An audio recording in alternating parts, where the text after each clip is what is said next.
Lection 64. The Two-in-One. Jesus teaches in the Palm Circle 1.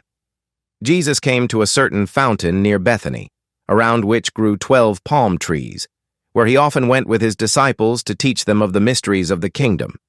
And there he sat beneath the shade of the trees, and his disciples with him. 2. And one of them said, Master, it is written of old, the Elohim made man in their own image, male and female created they them. How sayest thou then that God is one? Before we get to what Jesus says in response to the disciples' question, let's turn our attention to Genesis 1:26-27. Then God said, Let us make mankind in our image, in our likeness, so that they may rule over the fish in the sea and the birds in the sky, over the livestock and all the wild animals, and over all the creatures that move along the ground. So God created mankind in his own image. In the image of God he created them. Male and female he created them. The word for God in this portion of Scripture is Elohim.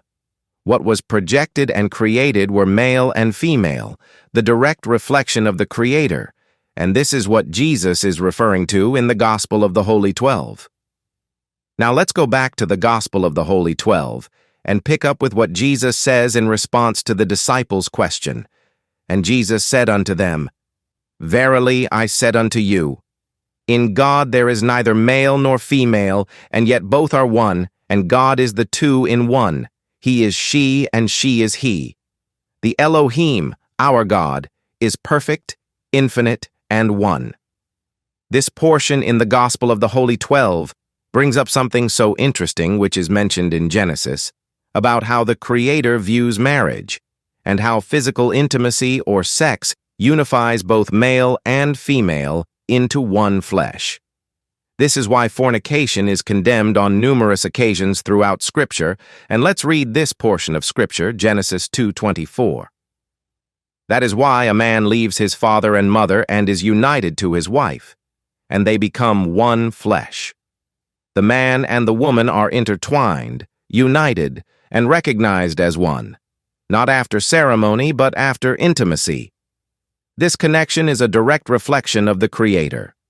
There are two forces in one, two humans to the outside view, male and female, but to the Creator's eyes, the two in one. Now let's continue with the Gospel of the Holy 12, Lection 64, verse 3. 3. As in the man, the father is manifest, and the mother hidden. So, in the woman, the mother is manifest, and the father hidden.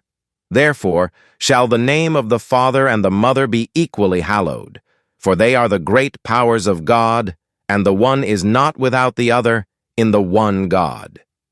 4.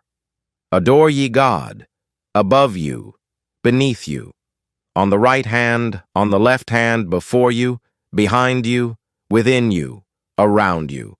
Verily, there is but one God, who is all in all, and in whom all things do consist, the fount of all life and all substance, without beginning and without end. 5. The things which are seen and pass away are the manifestations of the unseen which are eternal, that from the visible things of nature ye may reach to the invisible things of the Godhead, and by that which is natural attain to that which is spiritual. 6.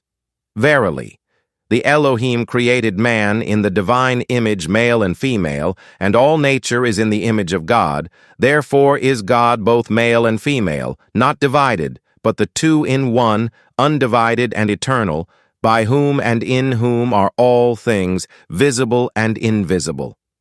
I hope this teaching was a great blessing, and I wish each and every one of you prosperity, strength, and empowerment.